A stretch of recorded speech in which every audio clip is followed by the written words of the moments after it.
Welcome, everybody, to a brand new episode of the Hot Mic here on the Outlaw Nation channel. Happy Oscars Nominations Day. I am the Outlaw John Rocha, joined as always by the Sneider himself, Jeff Sneider. Jeff, how are you? Oh, Johnny boy! Look at this guy. I love it. Intrepid reporter. All you're missing is the fedora. All you're missing is the fedora. What's going on, my man? How are you feeling? How are things? Feeling good, Johnny. It's been a good week. Yeah. Oh, okay. All right. Yeah. That's good to know. That's good to know. We got so much to get into today. I have been in this studio all day recording. I am going stir crazy. However, there are fires right outside our house about a couple of sections away. So if in the middle of the show I have to evacuate, I'm just warning you guys now ahead of time that that's the situation. We've been fighting off fires all week this week down here in San Diego. So hopefully this one will move away from us. But just in case, just want to let you guys know that ahead of time. But we are here, Jeff, to talk about the Oscar nominations, talk about this AI controversy with the Brutalist. We're going to get into Benedict Cumberbatch, his comments about Doctor Strange, Tom Holland, Ocean's 14, Ryan Gosling in Star Wars. So much to talk about, some trailers, new stuff, any reviews of stuff we're watching. But we're also here to answer your questions and your Streamlabs on Super Chat questions and your Streamlab questions as well. So look, you know how to send in Super Chats, and you see the address there on the screen for Streamlabs. Send them in. What's your questions, thoughts, and comments? I want to break records today. This is a big, big show. Oscars nominations. Show some love. Show some support for Jeff and I here as we go forward. So, Jeff, anything you need to say before we start? We're 2 minutes in. Nope. Let's get it on, baby. All right, let's get it on here. This morning, Rachel Sennett and Bowen Yang, probably not the best picture of Rachel Sennett, but then again, she was struggling this morning. They presented the nominations for the 2025 Oscars here, and quite a lot of things were revealed in the nominations, including 13 nominations for Emilia Perez, 10 for The Brutalist and Wicked, and then 8 for Conclave and A Complete Unknown, with 6 for Anora as well. 13 out of the 20 nominees were first-time Academy nominees. The Academy right now has about 10,000 voting members. Coralie Farge, who was nominated for The Substance, became the 10th woman to be nominated in the Best Director category. And Netflix walked away with 16 nominations, unless you want to lump in the focus feature stuff into the Universal's overhaul, which are 25. And 13 nods for Emilia Perez also makes it the most nominated non-English language film in Oscar history. And much to Jeff's chagrin, they have rejected the idea of turning it into a telethon or a charity event or what have you. It's going to be a regular ceremony. But Jeff, a lot of surprises here. Let's talk about it. What are your overall thoughts? What are your surprises? What are your snubs? What have you been tweeting about? Let's hear it all. I don't think that there were a lot of snubs. I think if anyone has any reason to be upset today, it's two directors. The directors, yes, I agree. John M. Chu, Edward Berger, yeah, John Chu, Denis Villeneuve, yeah, all those guys. I think that's a tough category. Yeah, and listen, I liked A Complete Unknown, but I didn't think it was anything special from Mangold, who I think has made better movies in the past. I don't disagree with you. That's the one name you could move out for another name in there as well. Yeah. Otherwise, everything, the acting races went pretty much according to plan. I went 19 for 20, but my miss was Demi Moore, who was probably the most obvious nominee. Yeah. I just took a big swing and thought Marianne Jean-Baptiste might sneak in there and enter out. Yeah. But everything else went pretty much according to plan. How did you feel about the acting races? Yeah, the acting stuff is really interesting for me because, a lot of people were suggesting maybe Selena Gomez for Best Supporting Actress, but I never thought she legitimately had a chance, or Pam Anderson. I'm really happy that the Academy didn't buy in to this 90s revisiting nostalgia of Pam Anderson, as we've spoken about on the show. But I was surprised to see Fernanda Torres in there, not because she didn't deserve it, because she won the Golden Globe, but more, I didn't know how they felt about the international films and performances. Was this really better than Angelina Jolie? Was this better than Nicole Kidman? So I was a little surprised by that. And I would have liked Margaret Qualley to slide in there for Best Supporting Actress. That would have been nice. But I was really happy for Sebastian Stan, brother. I know you've been banging the drum, so I'm not going to take any of the stuff you've been saying about The Apprentice away from you, but just saying, for me personally, that man delivered two fantastic. You're allowed to be happy as well. It's not I don't lay claim to the happiness. But yeah, I am thrilled that the Academy was able to look past, the subject matter or whatever, and just see this work for what it was, which is two of the most astounding performances of the year, him and Jeremy Strong, and they were both nominated. And I, like I did say on FYC earlier, excuse me, but I did text Tom Ortenberg, who bought The Apprentice, and it's like, dude, you got balls of steel. Right. Yeah. Like he saw something that like no one else saw, or if they saw it, they didn't have the balls to do anything about it. Right. Well, yeah. Were you surprised though that Sebastian Stan and Jeremy Strong were nominated? Because although you got your predictions 19 out of 20, it still was kind of, a lot of people didn't have Sebastian Stan in contention. And I know sometimes you pick stuff just because you want to stick a thumb in the Academy's eye, but it actually worked out. So were you surprised at all that they actually went? No, I wasn't. Well, again, I didn't see Queer, so I can't I can't speak to the string, and that's really like who we're talking about. There was no one else even mentioned as far as like, oh, what about John David Washington for the piano lesson? That wasn't a thing. It was just Daniel Craig, and I didn't see Queer, so I can't really talk about it on the strength of his work, but there's something to that, okay? Because that last week of December, I had every opportunity to see Queer, and I just couldn't get out the door to do it. I couldn't bring myself, for whatever reason. I think that there's probably a lot of voters who resisted it as well. Yeah. And I just thought Sebastian, the best thing that ever happened to him probably was not getting interviewed for Variety's Actors on Actors. Yes. Then, that could sort of come out organically, and people could feel bad for him, and he could be the underdog. Yeah. I agree with you. In some roundabout way, that was a brilliant PR campaign that got people. It's almost like what happened with what's her face. They got all these actresses to go, and Andrea Riseborough. They got all the actresses to come watch her stuff and had a campaign going by him just saying, "I got left out. I wasn't considered." People think they have issues with it. It made voters now want to see this performance. And I think that ended up getting it the nomination. I don't think you can discount either, Jeff, that there might be some conservatives in Hollywood who were on the committee, who voted for this thing because it's a FU to Hollywood by nominating someone who did Donald Trump. So it's very possible that that's an element of this as well. I mean, I don't think so.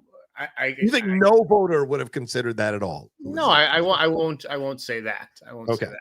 But I just think that the work is there on the screen. 100%. Yes. And it's, he's badass in it. Yeah, I agreed. Are you surprised that Denzel wasn't nominated? I know Scott tweeted about that. Is that one of, I'd never thought he was really going to be nominated because it's not a weak year for Best Supporting Actor. So did you think he had a real shot to get nominated? Again, I surveyed the field and I was just like, I don't see what can win. And I was gung-ho on Denzel. And then I saw the movie. And I was like, oh, Denzel is the best thing about this movie, but it's just like, I'm not surprised it didn't really pick up steam. I'm surprised at how poorly Gladiator 2 performed below the line, John. Oh, yeah. Yeah. With all the other nominations. Yes. Production design, sound, visual. I mean, it missed a bunch of below the line categories where I thought it was going to hit. So voters just didn't embrace that movie. I guess they had a higher bar for the sequel to a Best Picture winner. I know you can say all you want to. Why were people expecting Gladiator? The same thing with even less so because with Top Gun Maverick, like that came out arguably a better film than Top Gun. So that was more nostalgia. Like if you're gonna bring it back, you better match my nostalgia. With this, it was if you're gonna do a sequel, you better match at least Best Picture level, which is what a lot of people had going into the movie, and it didn't. And so I think that damages everybody all around. But I also think Denzel's having fun. He's chewing like a coliseum's worth of scenery throughout the whole film. So you could see people be like, oh, he's just having fun. It's not really a stellar acting performance. And I think there are other actors who are much better at what they were doing. He may have set a higher bar for himself. Yes, right. Denzel. Yeah. Were you surprised? Go ahead. All right, go ahead. You go. No. Go ahead. Finish your thought. Do you think that Kieran Culkin is the lock that all the pundits say that he is? Because A Real Pain did not get a Best Picture nomination. Right. And I honestly think everyone in that category stands a better chance than him. I think it's yes. We know this, Jeff, from studying or watching Oscars over the years. Best Supporting is where you see the wild card stuff happen. We know this on both sides, both male and female. Wild card stuff happens all the time in these victories. I agree with you. I think all 5 of them have a case, a really strong case. Kieran certainly as the favorite, but again, I'm going to say this again. Nothing Kieran did in A Real Pain, I didn't see him do multiple times in succession over 4 seasons. That's the argument, John. Is he just like playing himself, kind of, and a version of himself?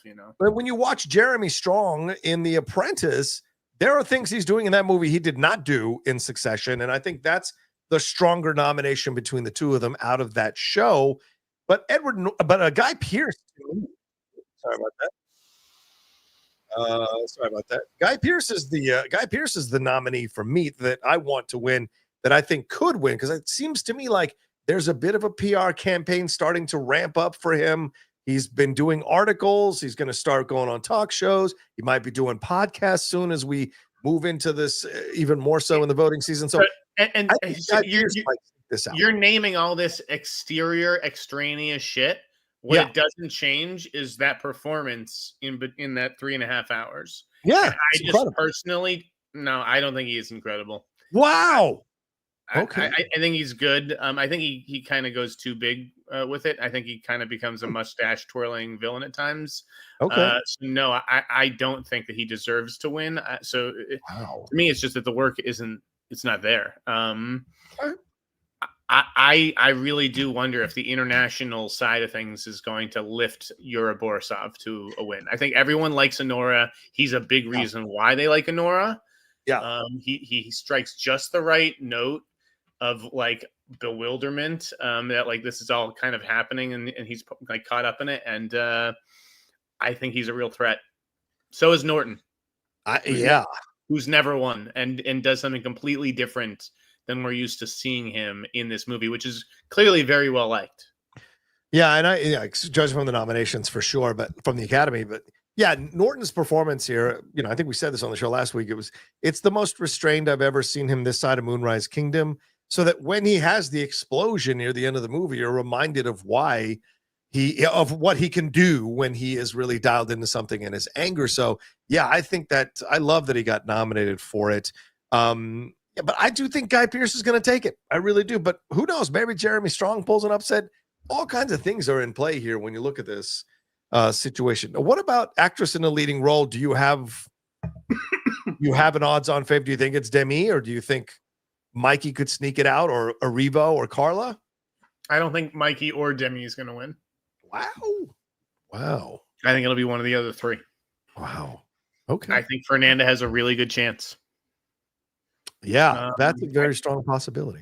I think that when you look at the support for Amelia Perez, you can't write off Carla either. Yeah. And then the 5th nominee is who again? Remind me. Cynthia. Cynthia's who I think could and should win potentially. Yeah. I mean, she's incredible. And a huge reason why Wicked was as successful as it was, why that, everyone's going around singing Defying Gravity. I mean, it was fantastic. And again, to me, it is a real fuck you performance. It is a glass shattering, I am here, motherfuckers performance to me. And I agree. I think she could win too. Were you surprised by the Isabella Rossellini nomination or the Monica Barbaro nomination? Nope. Called them both. High degree of difficulty on Joan Baez, honestly, and it's so funny that at one point we were talking about like, oh, is it going to be her or Elle Fanning? Like, to me, it was no question always going to be Monica, and I think that's great. Kind of like that. That's amazing. We need that. Isabella Rossellini, a veteran who totally deserves it. Yes, she held her own against a cast of veterans in Conclave, and all all of which are dudes really, and it's great to see her here. I might have moved out Rossellini for Margaret Qualley if that's the one I want to move out, possibly. But I see some people trying to bash Rossellini, going, "It was one scene," and it's like one scene is all you fucking need to win an Oscar. Sometimes you need that one scene if you build to the scene correctly, so that when the emotional beat happens or the explosion happens, you're transfixed on the performance. And certainly I thought Rossellini did that in Conclave. Dude, it's called supporting, right?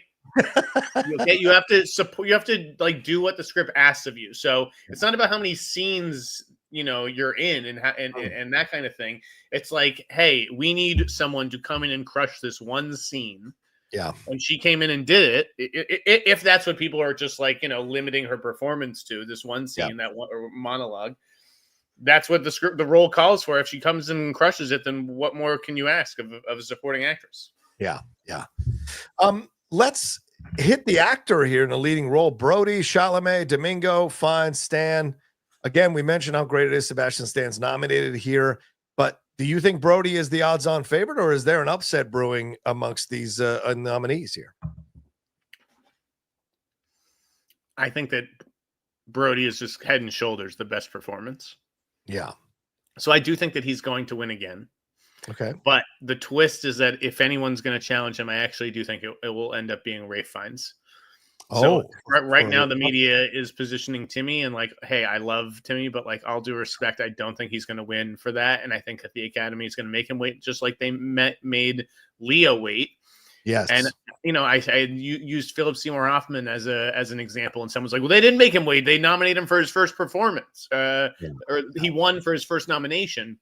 He did a lot of like great work before that nomination. That's what I meant by the Academy, can make you wait sometimes. And I think with Timmy, that's what's going to happen. Yeah. All right. So let's see what else we got. Director wise, anything I know we kind of touched on it already. So, but hey, listen, amazing. Coralie Farge though. Yeah. That she who takes that? Do you think it's Brady's, or do you think there are? I do think it's Brady's. Yes. But I mean, Odiard again has that career behind him where he has some bangers. 13 nominations is nothing to sneeze at, so that's possible, but I'm going to go with Brady right now. Okay. And when you look at the best picture, Nickel Boys got in there, Jeff, for all your I was surprised. I was surprised. I really was. I thought of you immediately when that name came across the screen. I was like, oh, Jeff. I figured it would be Sing Sing, that Sing Sing or Real Pain, right? But yeah. I would have liked to have put in September 5. I think September 5 is a film that people aren't talking about enough, and I love that movie. I could have totally seen that being nominated for Best Picture there instead of a Nickel Boys. But, shout out to Nickel Boys. Good nomination here. Screenplay, adapted screenplay, Complete Unknown, Conclave, Emilia Perez, Nickel Boys, again, Sing Sing. This one feels like maybe a Conclave victory. It feels like that one, or am I off on that? For which one? Adapted screenplay. Yes. No, I think it's going to end up being Conclave. Yeah. For original, though, this is an interesting situation. Do you think it's Anora, The Brutalist, A Real Pain, or September 5, or The Substance? You can make a case for all 5 of these movies winning this thing, not just because they're nominated, but because these are legitimately good scripts that could appeal to a majority of the Academy members. Well, do you think, Hollywood loves to insist upon itself. Do you think The Substance takes this as an upset, or do you think it'll be Anora or The Brutalist? I think it will be Anora. I think Sean Baker is up for 4 Oscars.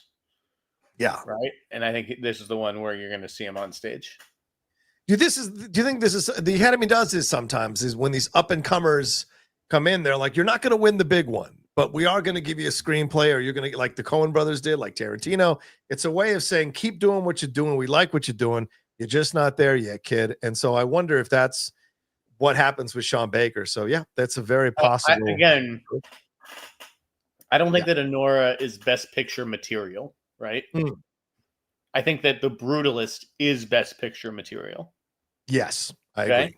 But I put Anora at number 2 and The Brutalist at number 3 on my top 10 list because I do think that Anora is a more cohesive, fully complete picture. That's why The Apprentice was number 1, because I think The Apprentice was the most,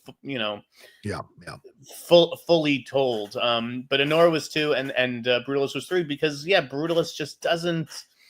There was something with the writing in that second half, particularly at the end, and that's why I think Anora is going to win original screenplay. Right on. So let's talk about a little bit of the snubs here from movies before we move on to any of the other categories here. Nosferatu, only 4 nominations, brother, and only cinematography, the biggest one of note.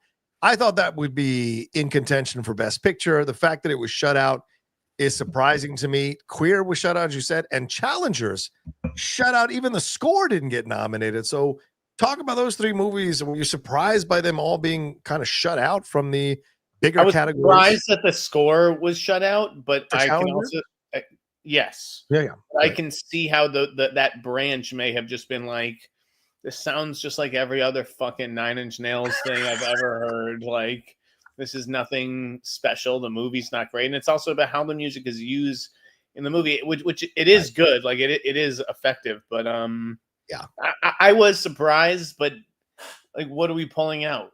You know? I would pull out Emilia Perez, to be honest with you. I would, because the songs are what sells the movie. You're right. I don't know if the score sells the movie. You know, you're right. There's no question. I think that the Challenger score is better than the Emilia Perez score. I guess you could call that a snub, but yeah, that's just what that movie wasn't taken seriously as an awards title.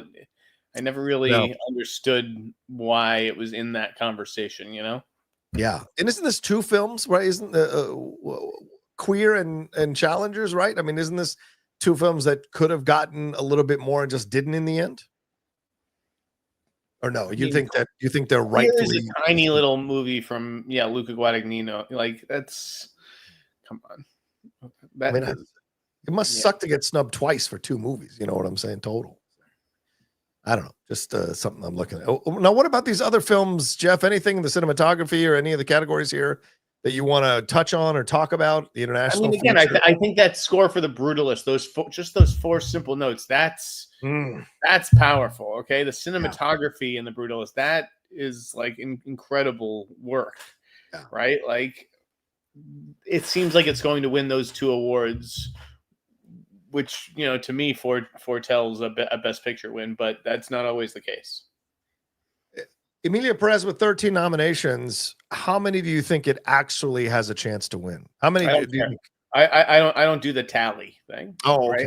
Right? I just like, it's gonna win a few. It's got 13 chances, right? It's gonna win a few. It's gonna win Best Song, right? But you're so I don't think it's gonna get blanked. Okay. But I don't think it's gonna win. I think Zoe Saldana is pretty much a lock. Yeah, I feel like she's a lock as well. Yeah, so it's gonna win a few.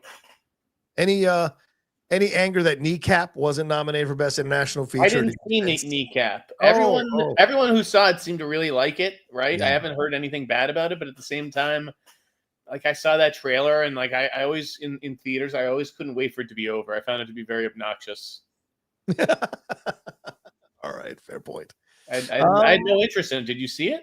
Not yet. I will be seeing it though, because it's on, I think, Hulu or Max or one of these. I think it's on Max actually. Okay, so why haven't you seen it yet? Because I haven't found the time to watch one of those small independent films. Just but you found the time to watch other things, right? Yeah. I don't feel necessarily drawn. What I'm getting at. That's a fair point. You don't really want to watch it. I do, because I like Irish stuff, but I have to be in the mood, I guess. I'll ask you in a month if you've seen it, and you won't. Possibly. Anything else that we should hit on? Any other categories that you want to highlight? Any of the nominations in those categories that you want to highlight that you were surprised by or impressed by or didn't like? I can go through them if you need me to. No. Let's get to the rest of the shit, because everyone is so Oscared out. I think at this point, fair point. That's what they've been doing all day. Let's give them something else. Well, let's talk about one thing connected to the Oscars. We got to talk about this, Jeff. Yes, of course. You wrote about it in your newsletter, and I've certainly tweeted about this situation. And there is a lot of controversy going around right now. It seems a bit fabricated. Maybe Netflix had a hand in this. There's an AI situation going on with The Brutalist. The editor, he was asked about how this whole film came about. There was a 2,500 word piece on it, and near the end of it, editor David Jansko talked about using AI from a Ukrainian company, Respeecher, to improve the Hungarian pronunciation, specifically the vowel sounds of some of the actors' dialogue. There's also an accusation being lobbied about blueprints that were used and possibly AI altered at the end of the movie to show the structures and the buildings that were built. So this has kind of taken on a little bit of a life on its own, and it's fire, and people are, running around like Chicken Little saying that AI is here. We all must, everyone is in trouble, and saying that the Brutalist should be kicked out of the Oscars completely because of this controversy. Jeff, is this ridiculous, or is there some merit here?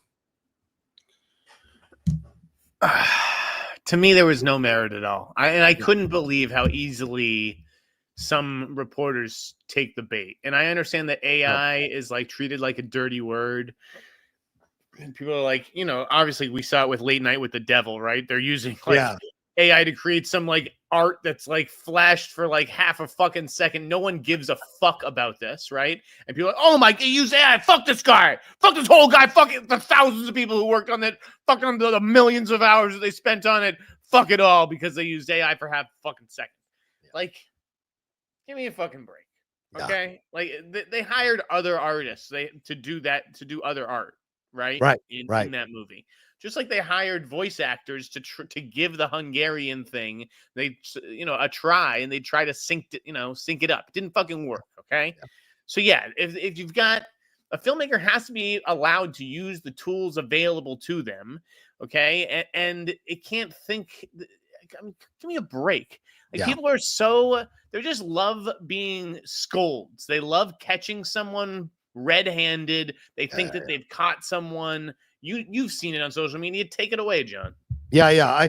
I am so beyond frustrated with this because it's so being overblown. It was only when they were speaking Hungarian. It was to do it in honor of the Hungarian language, to respect the Hungarian language. It was only tweaks certain vowels so that it felt more authentic. And people are like, this discounts their performance. Never mind that you're going to tell me how great Natalie Wood was in West Side Story when someone else is singing her fucking dialogue. Like, this is the thing that you look at here and you go, people are like picking and nitpicking where to be upset about. And now they're running away screaming like their hair is on fire. And it really is so dramatic and unnecessary. And the fact that the editor was willing to be open about it and talk about it, he knew it wasn't a violation what they did. Even with the blueprint stuff, they gave it to the production designer. He came up with the look, and that's what they used. And a little bit of AI to tweak around the edges. The whole film wasn't done off AI, for fuck's sake. And so it just seems like so overblown crybaby shit. But I got to say, Jeff, this feels like old school Harvey Weinstein politics in awards season. And I would not be surprised if Netflix, I'm not saying they did, but I'm saying I wouldn't be surprised if Netflix was whispering to their contacts, put this out into the paper and make a big deal about it because we want Emilia Perez to win Best Picture. Well, I will say this much. There's no fucking question that the entire time I was writing that column, that's who I was thinking about. And I almost put him at the very end. Ted? Or who are you going to say? No, Harvey. Oh, Harvey. Right. Sorry, go ahead. I almost mentioned Harvey at the end of the column, and I was like, you know what? I can write this column without mentioning Harvey Weinstein. Yeah. So that's why I didn't. But you're absolutely right. And you know who used to work for Harvey Weinstein. The people at Netflix. So, not to accuse anybody of anything, of course. We can speculate. Yeah. It was certainly suspicious, the timing of that story, given how long the movie had been out and that it was some obscure site and interview that, that some fucking awards person is being paid to look at, right? And be like, aha, like, I got it. Like, let's use this as fucking, fire. And, hey, I'm going to be writing a column about something soon. You bet your ass someone whispered in my ear about it. Oh, wow. Okay. Yeah, the original column is at redsharknews.com. It's a 2,500 word column. And it was cited by Variety, Hollywood Reporter, The Guardian, Metro. It really kind of exploded. And probably because there hasn't been a lot of controversy. Aside from the Emilia Perez stuff, there hasn't been a lot of controversy surrounding Oscar season. So this is juicy. And let's write about this. And John, that's the thing. That's what makes me think, no, it's not Netflix that's behind this whisper campaign, because Emilia Perez used the same fucking thing. And you know that in half the articles, they point that out, right? So it's like, why would Netflix bring that upon itself You know, that's why that explanation never made sense. I was just trying to rationalize that line of thinking. Like, yes, there is technically a connection, and unfortunately, there always will be that connection. You know, not that it should stick to anybody else but Harvey Weinstein. Right. But yes, yeah, and that goes across the industry. It's not like Harvey Weinstein's the only person who used dirty tricks to win an Oscar. Right. Every awards strategist in this town, worth their salt, is probably doing the same thing. Yeah. Carla Sofia Gascon, some of her, some of her singing or whatever was slightly altered with AI to sound a certain way. And I don't know if some of her dialogue was altered. I don't know, but those are the things that I've seen. So much we don't know. And that's the thing. These days, we almost know too much. Yeah. Right. Yeah. And it's like the magic of the movies has been revealed a little bit. Yeah. Yeah. So I think that is an issue. But do you think any of these AI, would this give people a reason not to vote for Emilia Perez or for the Brutalist? Do you think that's up to them? These are professionals, right, John? Like, they know how much they're using AI themselves. Right. Right. Good point. Again, I think that they have recognized that AI is the future, and that next year, you know, maybe and things change, right? So maybe next year AI is considered to be acceptable, and it's not such an ugly thing like it is now. It's not such a scary thing. There's no question that AI is coming for, you know, jobs, but it's not going to be everyone's job. I mean, there's just certain things that AI can't replace, and that's why I'm not worried about it myself. But yeah, if I was just someone who was copying and pasting and that was my job as an entertainment writer, and AI can do that. And I'm sorry, you know, that not everybody gets to, you know, I'm very fortunate, but I work my ass off to do it, and I'm not worried about AI developing sources and breaking news. Okay, AI works off of shit that people like me put into it. That's true. That's a fair point. It would be a shame if Adrian does lose because of this, because it really does not alter his performance in any way. Like, really, you're not going, oh, he said this 1,232nd a Hungarian word correctly at this moment. So I was going to give it to him for that. But now that I know that it's an AI thing, I'm not going to give him the Oscar. That seems so petty and childish. Calling me Sneider and Schneider. Like, I'm not going to jump down their throats for adding the Schneider when they know 100 other Schneiders, you know? Right. It's like, it's forgivable. Yeah. And that's what it's used to tweak. Yeah. He added a sh here, or he added an there, and it should be instead of Give me a fucking break, guys. I'm just surprised that people were going to be okay with bringing in another voice actor to do the Hungarian words.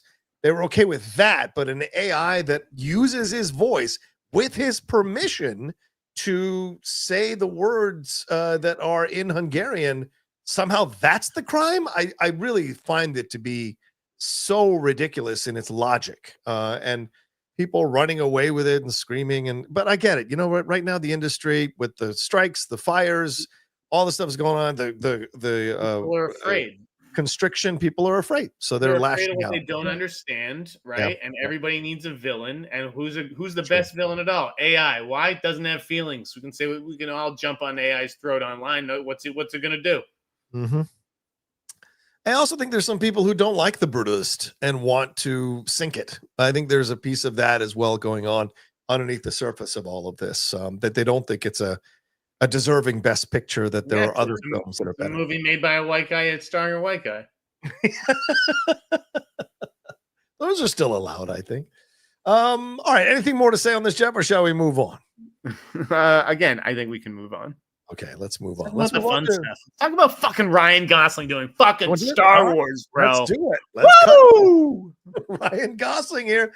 How crazy is this story, brother? I mean, we've been talking about the Sean Levy Ray movie, and will that happen? Will it not happen? Well, a big exclusive dropped here from Boris Kitt and Pamela McClintock over on The Hollywood Reporter, saying that Ryan Gosling, after working with Sean Levy on another project, it was kind of, the way it's presented, it was kind of brought up in a casual conversation that Gosling would love to do Star Wars, and then all of a sudden things started moving in motion, and now there are talks that he is going to star in Sean Levy's new Star Wars movie, which probably means there'll be no Rey in the movie, and this will be its own kind of thing. It's not supposed to be connected to the Skywalker saga at all, but A, do you think this is going to happen? And B, does this make sense? Do you like this idea? I mean, I don't know what the idea is, to be Well, fair. him being in a Star Wars movie, I guess, is what I would say. Sure. Yes, no, I can see it. I think it's a better fit than him doing Marvel or DC. Okay. I do. Do I wish, he'd chosen to do something else? Something like Drowning, that movie at Warner Brothers. I mean, there's a whole range of movies, but I guess he just did, Project Hail Mary, which is space as well, but a survival thing too. Yeah, as far as big franchises go, I think Star Wars makes sense for him. I can see him in that world. I'm surprised he went with the Shawn Levy movie. I figured, maybe the Mangold movie, gotten someone like Gosling. Right. It's a pretty good get, I think, for Levy at this point to be able to say, to bring in Gosling. What did you think as Mr. Star Wars, John? But I like Ryan. I don't know if he fits in Star Wars, but we just saw Jude Law do a fantastic job in Skeleton Crew, and there are elements of Jude Law and Ryan Gosling. So and Shawn Levy is not going to direct a really dark Andor type of movie, right? So I think it does work. He's got Han Solo vibes, doesn't he? Yeah, exactly. So it might have that kind of like, here are the stakes, but here's I'm going to swagger through all of it. So it could work with the right combo and the right approach that they're going to do with this. I just think it's fascinating that as soon as Ryan said he was interested, then the wheels started going in motion. Did Shawn not have someone else in mind? Was this his way of going like, we got to lock him down now if he's remotely interested? What do you think happened here? What do I think happened? First of all, Fred-tastic. We have no fucking idea that whether Ray will or will not be in the movie just because someone says, "Oh, it's not connected to whatever." Okay, so why don't you fucking chillax over there? Anyways, I think what was the question? What do you think it was because Ryan expressed interest? They moved this quickly. No. Did he have other people in mind? No. Okay. I'd already said that Levy, that this was going to be the next movie. I'd already said it way before Gosling, and it's because Levy is the one with the hole in his schedule. Yeah. I mean, obviously, you need the director first. And the director's the one who has to commit 2 years, whereas the actor's only committing 3 to 6 months or whatever, right? Yeah. So Levy's the one who had the hole in the schedule starting this fall, and that's why this was always going to be next. Yes, they needed a leading man for it. Yeah. But listen, there's a lot of leading men, so I'm sure getting Gosling greased the wheels and maybe put this thing on the so-called fast track, but I think it was always heading for a false start, no matter who it was. Is this the right next step for him after the Fall Guy debacle? Yes. Okay. A big fat commercial hit that'll be pretty undeniable. Hey, look, Star Wars with the director of Deadpool and Wolverine coming off $1 billion movie. Yeah. Look, it seems like it'll work out, but Star Wars fans are notoriously quite toxic and can be quite judgmental in situations. So we'll see where this goes. But I also think this means that Rey's not going to be in the movie. That's what I think. I think it's not going to, I think it's going to be something completely different now that you've Gosling being a part of this thing. Where is it going to lead? Where is it going to go? So that's my personal belief. Fred-tastic. I'm just saying I believe. So wait a second. Okay, so my source, who has obviously been and listen, things could have changed. I acknowledge that before I get into this. Right. We're now going to say that my source, who's been scarily accurate. Okay. I think it's fair to say. Sure. You're telling me that that Shawn Levy was planning to use Rey. Yeah. And now that Ryan Gosling is doing it, he's not. He might adjust the script to not have. I got to be honest with you. This is, and I've been hearing this from a couple of sources, and a couple of sources tapped into Star Wars. It's fine. Okay. I've been hearing that they are adjusting their plans going forward. We see and that may be true, right? And that may be true. Right. What I'm saying is, and let me get this out and I'll see if and people are going to get mad at me if they want. But it's clear that Trump winning this election has affected a lot of businesses, right? We see all week, they're all ending their DEI programs. They're all ending diversity initiatives. Bob Iger used to sit in the first iteration of Trump's presidency on his business council. And I think he is going to go to the White House to have a meeting with him. And what company has been attacked the most by the right wing and the anti-woke people? It has been Disney. So how do you appease them? You adjust your plans going forward. Maybe you don't have as many diverse leads. Maybe you don't have the female characters coming back to be a part of your Star Wars, and you adjust it so you're going back to white male leads. I would not be surprised to see that happening. And you all can tell me that I'm putting on my tinfoil hat. I could give a fuck. I know business is business. And if Iger is thinking this is the best way to keep Donald Trump and his people off our asses is to go this route for 4 years, we'll go this route for 4 years. So don't be surprised if Daisy Ridley doesn't come back at all to Star Wars, or John Boyega, which I had said was a shoo-in from my sources. Maybe he doesn't come back either. So I'm just saying that's a very real possibility in my mind. Okay. Go ahead. Listen, I will grant you the possibility, right? Okay. That things have changed. Yeah. But I'm not going to put it on Donald Trump. Like, there's not a chance in hell I'm like pegging any of this to Trump or the change from a Democrat to a Republican president. Okay. If they changed it all, I mean, like, would we accuse like James Gunn of changing the DC because of Trump? Like, no, because it's not Disney and he didn't attack Warner Brothers as much. Like, what? It's already in motion what Gunn is doing. It's a different situation. Like, Star Wars is in motion. The photo's been going viral, right? That photo from inside the presentation with the whole lineup. Fucking lineup's like been crumpled up and thrown into the trash. What do you mean? Oh, you mean the James Gunn lineup? Is that what you mean? So I'm getting is that he's been changing. It's been fluid. So there's no reason that the Lucasfilm universe and Star Wars can't be fluid as well, right? Can't be changed on its own outside of Trump. Fair. That may be true, but I mean, it could also be true the other way around as well, that they don't want to risk the ire. They've seen. I'm saying that's crazy. I'm saying that, like, there's no way Bob Iger is going to Donald Trump and being like, Donald Trump, our new overlord, let us try to appease you by making the Star Wars leads white again. Like, there's no fucking way that that's what's happening, John. You're crazy. Yeah, you can call me crazy all you want.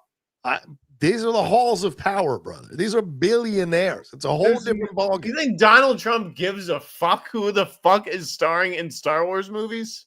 100%. I think he gives a fuck about everything now. You've seen him commenting on everything now, right? All the way down to they're trying to destroy the department today that affects soldiers accidentally killing civilians in wars. Like, every little thing is on the table right now. I didn't hear Star Wars in there. Okay. You thinking that he's not going to want to influence entertainment is hilariously off base. If you don't think he doesn't want to control the entire output of this country on all facets, you're insane. I'm telling you. No, if anything changed, TDS or whatever nonsense they try to do, it's not TDS. If anything changes, because they haven't had any real direction there in ages, right? It's been all over the place in years. That's why things change. It's not because we have a new president. Okay, so if they're all white leads for the next 4 years, you're going to say just a coincidence. Is that what you're going to say? I mean, all white male leads for the next 4 years. You're going to say that's a coincidence? I think that would be a huge coincidence, and I just don't think that will happen. Okay, fair point. Yeah. I mean, he's appointed Stallone, John Voight, and Mel Gibson to be his ambassadors of Hollywood, and you're telling me that he doesn't give a fuck about John Voight would make a good Trumpian figure in Star Wars, by the way. Well, we already have one. It's called the Emperor. Palpatine. Right, make a good emperor. Who plays him now? Yeah, exactly. Yeah, here you go. Dat boy, to John's point, ex-Marvel head Ike Perlmutter is friends with Trump, and he was trying to take over Disney board last year. What does this have to do with the content, though? Diversity. He wanted to be in power to stop diversity leads and women being leads in content from Disney. Okay. Right, and he didn't win. He didn't win, but that's what he wanted. So, you know. I mean, you're right. All right, let's move on to another story here. Let's move on to Ben. Oh, anything more you want to say on? Oh, wait, what about the Natalie Portman thing? Christian Harloff broke this on Monday on his show that Natalie Portman would be coming back to be a part of Star Wars in Ahsoka season 2. However, Star Wars News Net the next day debunked that rumor and said that she's not coming back and not in talk. So, what have you heard? What do you think is happening? What's your thoughts on this, brother? I don't know. I got to check emails and DMs. I got to check like 3 different places here. I did get a note on this, but I forget. Okay. Well, I did put it in the rundown. Jesus Christ. Are you going to take a look at it? I'm not prepared. Yeah. I wonder why. Please don't tell me Michael Green is the writer of Logan. Is that the guy who's coming at me? That's one of my favorite films, Michael. If you're watching, I'm not saying anything. Okay, Michael, if you're watching, maybe Logan, that's an alias. You know what alias I use when I go out to eat, John? What alias do you need to use an alias when you go out to? Jeff Green. Yeah. Oh, Jeff Sneider's been banned from too many restaurants. Oh, really? Jesus Christ! Why do you keep getting banned from places? Stop getting banned from places. All right. Natalie Portman, do you have anything to say, or shall we move on? I just move on. All right. Are you going to come back to it? Maybe if I can find it. All right. There's so many. You know how hard it is to steer this ship when you've got a second who's like throwing the sails wherever he wants to. Okay. Okay. I have a source. Yes. It says they wouldn't stake their life on the Portman thing. They wouldn't stake their life on the Portman thing. Okay. Said she previously did shoot some stuff for the Obi-Wan show. Ooh, really? While working on Love and Thunder. But it didn't make the final cut. Wow. So it's too early to know.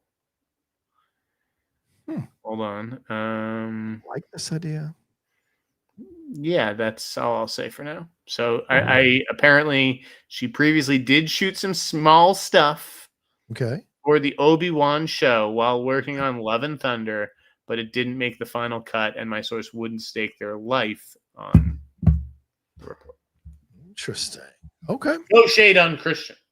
Yeah, no, of course not. I mean, scooping is scooping. Sometimes it's a different source. By the way, I will say is a different source than my usual source. Okay.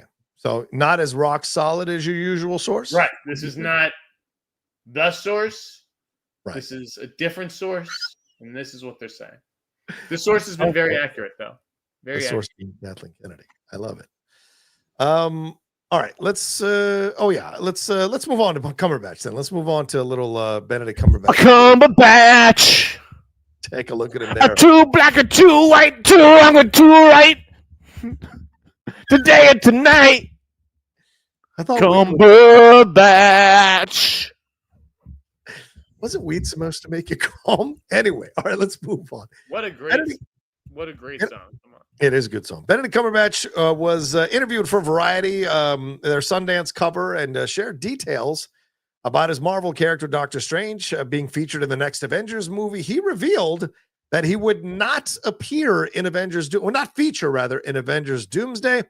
And after realizing he'd revealed the secret, he said, "Is that a spoiler? F it." However, he went on to explain why Doctor Strange won't be in the next Avengers installment. He said the film's plans changed after Jonathan Majors was fired following his conviction for assaulting his ex-girlfriend. And Majors' character Kang was meant to be the main antagonist for Avengers' next phase, but the franchise followed a different direction after his legal troubles. Cumberbatch shared that Doctor Strange's absence from Doomsday was due to the character not aligning with this part of the story. He did say, though, that he will be a big part of Avengers Secret Wars. So you've got that to take a look at, and that Doctor Strange 3 is in motion, and they are looking at it and where they're going to go with it. And that he found out about Robert Downey Jr. coming back from the press and then texted, I think it was Feige, one of the Russos, "F you, why didn't you tell me?" So Anything of news note here, man? Not in Doomsday, but going to be in Secret Wars. Does it make sense? Anything here? Yeah, it makes sense. I mean, they can't just have everybody back for both movies, right? Like that would be pretty expensive. They're already paying Robert Downey Jr. a small fortune. Oh, I know they are. Yeah. GDP of a small country to come back. So, yeah, not surprised that they're not stuffing Doomsday to the gills like I would expect them to on Secret Wars. Right. Yeah. I'm not surprised either, and it makes sense. I mean, they want to establish Downey Jr. You want to establish them as Doom. You want to keep Doom rather. You want to keep the cast list small and let him do his thing and really explore what he can do with that. Then you bring in Doctor Strange to combat him in Secret Wars and what have you. So that makes all the sense in the world. And we'll see about Doctor Strange 3, though. That's the one that's kind of up in the air about who's going to direct it, where they're going to go with it, and where's it going to fall in terms of a release date in the Marvel universe. Yes, go ahead, Jeff. You have something you want to say? I like how they're kind of pretending that game, like playing that game of like who's going to do Doctor Strange 3. Like, you think it's Raimi? You do? Yeah, like why wouldn't Raimi just do it after this Rachel McAdams, Dylan O'Brien movie that he's doing like now? No, I don't know. He'll be done with that in like 6 months. All right. We'll see. All right, let's move on from that story. Let's hit this one. This is one up your alley here. Devil in the White City movie is being revived at 20th Century with Leonardo DiCaprio and Martin Scorsese eyeing a reunion. Of course, this book is written by Eric Larson, and this is apparently in motion here. Scorsese would produce along with Stacey Sher, Rick Yorn, and DiCaprio's Appian Way partner Jennifer Davison. There's currently no script for the picture, which is based on Eric Larson's classic Devil in the White City, Murder, Magic, and Madness at the Fair That Changed America that was published in 2004. Scorsese and DiCaprio have been developing this for quite some time because they always felt the story resonated with them. There was even a possibility of a TV series that was going to happen. So do you think this is happening because the Sinatra thing fell apart and they want to work together and now this is where they're going? What's your thoughts on this? Yes. I mean, how many movies does Marty have left? Like realistically. So if you're DiCaprio, aren't you like, yeah, dude, I'm here with you. Whatever I'm your ride or die, man. Yeah. So Sinatra, it just sounded like Tina Sinatra still wasn't comfortable.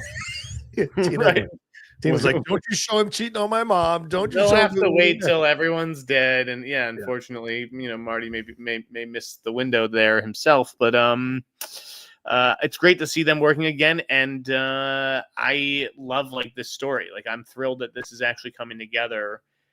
Took some balls for David Greenbaum to step up to the plate and commit to this, but like good for him. Like I think this is a coup for that slate, and I mean these guys make fucking gold together for the most part.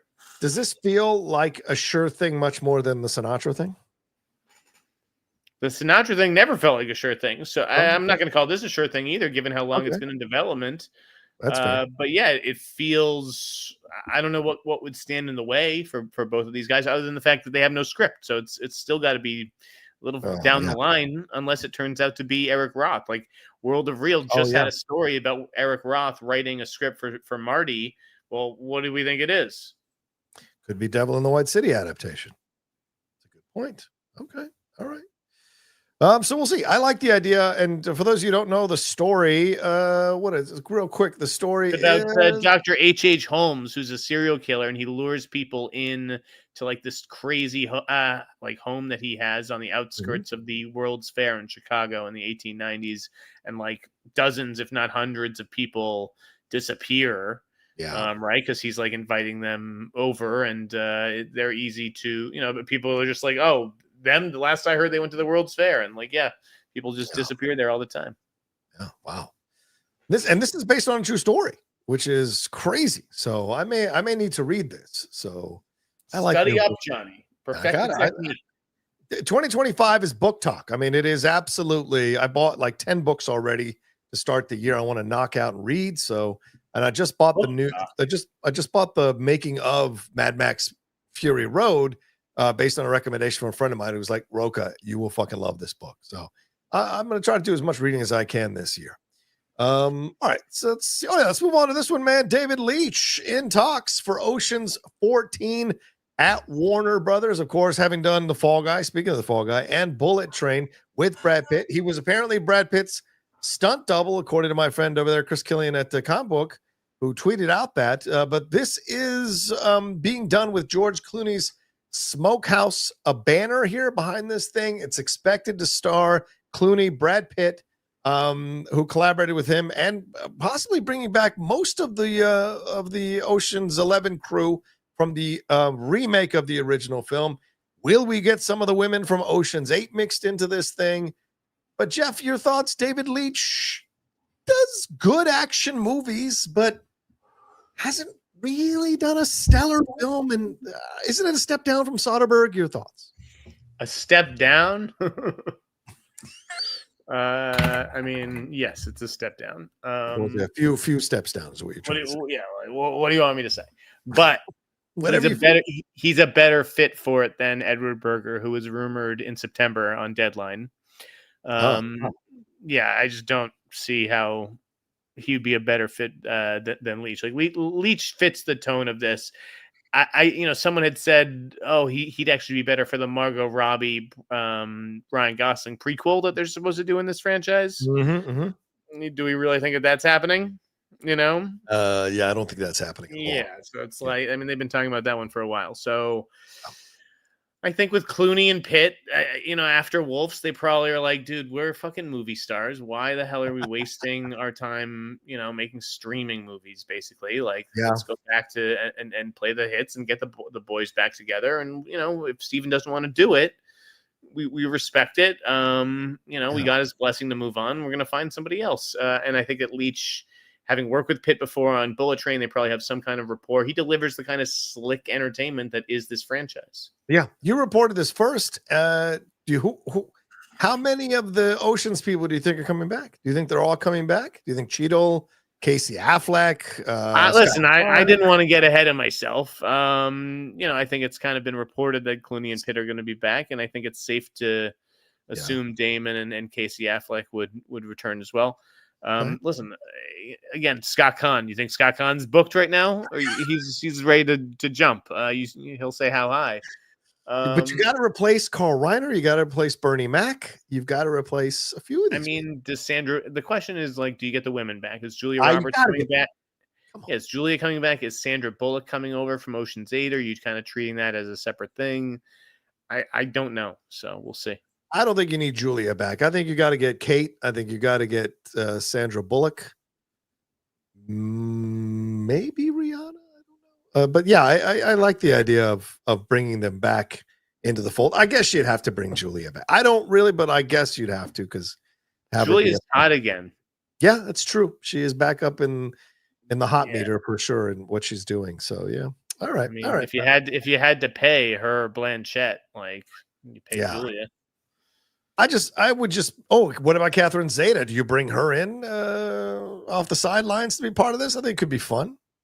No, yeah, again, I don't know that you need everybody, but you find the right mixture and again, most importantly, the affordable mixture.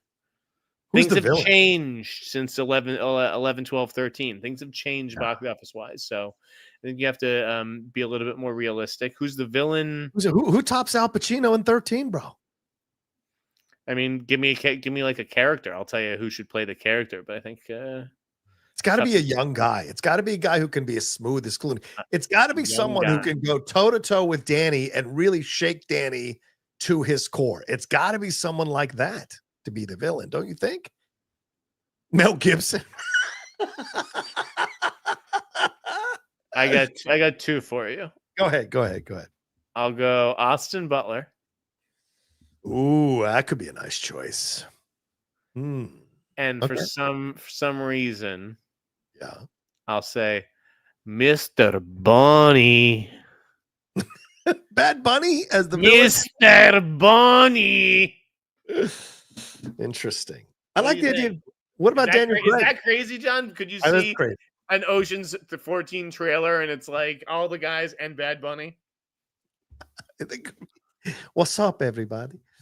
Yeah, I wouldn't mind seeing that. I like that. I could just see it. What about Affleck? That could be interesting, right? As a counter to Damon. That would be great. He'd get to work with his brother. Yes, with Casey on the other side. Yeah.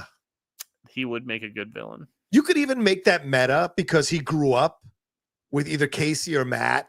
And like that Matt went on to do this or Casey went on to do this. And like he was always kind of the forgotten guy. Maybe he was the guy pulling stuff with either one of them and would fuck it up. And so he kind of got left behind, but he went through this whole change. And now he's a master person himself, a master criminal himself. And there's a competition here. I don't know. I'm going to go in a different direction. Okay, go ahead. Another master criminal like Vincent Cassel was, right? And in Ocean's 12. I'm going to say he's either Zuckerberg or Musk. I think Musk. He's basically an Elon Musk type. That's cool. And he's like, invading people's privacy or using the satellites to spy on people. And they need to like do like some sort of crazy, maybe even outer space kind of heist to steal satellite or something. Yeah, dude, I can fucking write this shit. That's good. I love that idea, actually. I like this suggestion. Colin Farrell. Why not? Farrell's hot. You could do Farrell. Would actually be a good villain in that universe. Right. Christian Bale as a villain could be interesting. No way you get Tom Cruise. It would distract from the movie too much. I mean, unless he's going to do his homie. Guys, how long have we been doing this? Tom Cruise doesn't play the villain. Yeah. Just once. All right. So anything more on this man? Shall we move on? Yes. Let's do it. Let's do the other scoop that just got confirmed today that I dropped this. Robert, are you talking about Robert Eggers for the Labyrinth? Go ahead, take your victory lap, sir. Go ahead. I mean, geez, a lot of people casting doubt on this one. Yeah. Last month, all because it didn't get confirmed at the time. Do we think it was any less true, or do we think that certain parties just do what they're told by certain other parties? I think. Like you said, he always has multiple projects in development. I don't think that this is going to be next. It sounds like that Werwulf project is going to be next. And what did you think of that announcement, John? Because I made a crack that was witches, vampires, werewolves. This guy got any other fucking moves? And the internet jumped down my throat. Should have seen how many people well, what have you made lately? What movies have you directed? It's kind of my job here. And I love The Northman. That's something that he did that was different, that really worked. But he's 1 for 4 in my book. Where do you stand on Eggers? What do you think of the werewolf thing? And what do you think of the Labyrinth confirmation? First of all, the Labyrinth confirmation is great. Kudos to you. It's always nice to get confirmation on your scoops, because I know sometimes people come at you when things change or don't 100% work. So I like the idea of him doing a Labyrinth. It ain't going to be what you remember from the 80s. So it'll be a completely different take on it. And it might get me interested because I've never seen the original, never felt the inclination to see the original. So his version, I think I would 100% get on board with. Him doing Werewolf, I feel like he came out of Wolfman and said, I can do a better version of this motherfucking story. Let's announce it right now. And I feel like that's what happened with Robert Eggers in that situation. And I love that they're changing the spelling of it, Werwolf, which tells me it's going to go into someplace in Eastern Europe or some shit like Nosferatu. And so, and The Witch, which is, it's the same shit. Yeah. It's the whole, we're going to do it in Old English and, all that. Yeah, but maybe he likes that. You know what? No one's telling Wes Anderson to do something different. So you know what I'm saying? I mean, there's a lot of people telling Wes Anderson to do something different. So I feel like I'm just being the guy who's, encouraging Robert to do something different. Yeah. Werwolf. Again, it's am I going to see it? Yes. Right. But he's 1 for 4 in my book, and that's not a good percentage. What is he in your book? I think I don't think he's missed for me. I like The Lighthouse. I like The Northman. I liked Nosferatu. And I haven't seen The Witch. Still? I've heard great things. Still haven't seen The Witch. And what's the other one he did? Is there another one he did? I think those No. Those are the 4. Yeah. Right. So I think he's got a great track record with me. And I have a feeling I'm going to like The Witch a lot when I finally get a chance to see it. So, yeah. All right. So let's leave that be. All right. What about Tom Holland, buddy boy? Rumors coming out that he is the lead of the Odyssey film.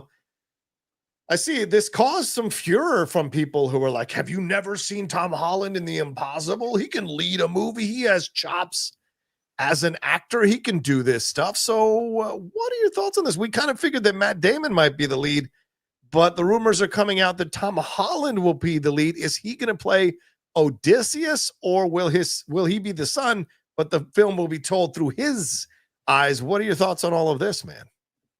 I don't know. I mean, I had heard that Damon was Odysseus and that Holland was Telemachus. Right. I suppose he could be Odysseus and then Telemachus is what, a child? He's just like a baby or something. Yeah. That's just what I heard. Again, I'll put it this way. Go ahead.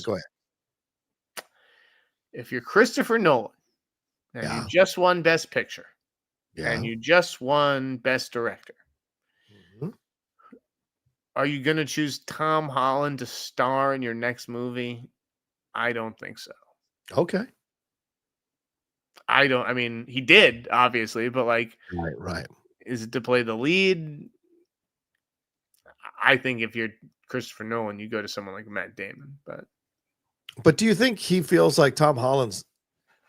Well, I mean, he can't feel it, right? Because Cillian wasn't burning up, feature films as the star and leading multiple franchises. Because I was thinking maybe he felt that Tom Holland could lead this thing because it's a nice challenge for him and it could be a new look and whatever. But then again, I mean, Odysseus is supposed to be this large, intimidating, muscular man. Do I think Matt Damon would have gotten to that point? I don't know that that's necessarily the choice I would have made either between these two guys. So, but maybe he thinks Tom is the one that's going to sell the movie and put butts in seats. Certainly not Robert Pattinson. I mean, yeah, right. Exactly. I just think that Matt Damon is a movie star in a way that Tom Holland is not yet. Outside of the Spider-Man universe, right? Which is a totally different thing. You're right. Yeah. So that's where I stand on things. Okay. All right. We'll see what happens as we go forward with that. All right. The Narnia stuff. What are your thoughts on this, man? Get an IMAX release. It looks like she got her way to a degree. It's getting a 2-week global run in IMAX theaters next year. But this is Ted said there's no change to our theatrical strategy, but we're doing this for this movie. We routinely release movies in theaters a couple of weeks before to qualify for awards, to meet festival requirements, and to prime the publicity pump a bit. In the case of Narnia, it's just 2-week special event. I think it's very differentiated from other runs because I doubt anyone has a screen as big as an IMAX screen at home. So is this just to keep her on the project, man, or what was the decision behind this, brother? I mean, I do think it is a concession. I mean, I don't know if she actually threatened to walk, but I'm sure it was something that Netflix didn't necessarily want to do, but felt compelled to do to keep her happy because they want to be in business with her for a while. Yeah. I'm confused as to, like, I know Ted said it was a 2-week run. Matt Bellany, who has been all over this story, said it was a 4-week run.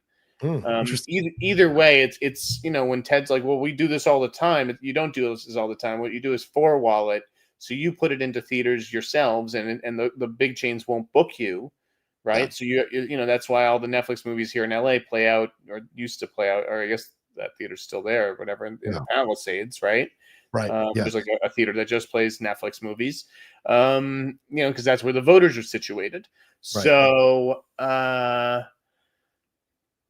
with this, they're partnering with IMAX, and IMAX is the one that can put, it tells theaters this is what we're playing, right? The theaters have no say in what IMAX plays. So yeah, they needed someone to put the movie out there. Same with Toxic Avenger, another story I broke this week, right?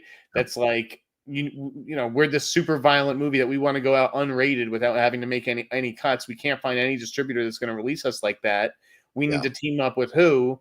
Oh, there's a company that broke records last year with Terrifier 3 and did a great job, with that kind of release, Cineverse. Yeah, then they partner with them. Let's make it happen. All right. Let's see. What else have we got here? A couple more stories, I think, before we get into the questions here, Jeff. And John, I will say, IndieWire did something on the IMAX of it all, right? And they said that Okay. Netflix has already been calling IMAX to partner on other movies, right? Again, this is just a way inside theaters, right? A back Right. door inside major chains. Fair And enough. they're gonna do it for the big stuff.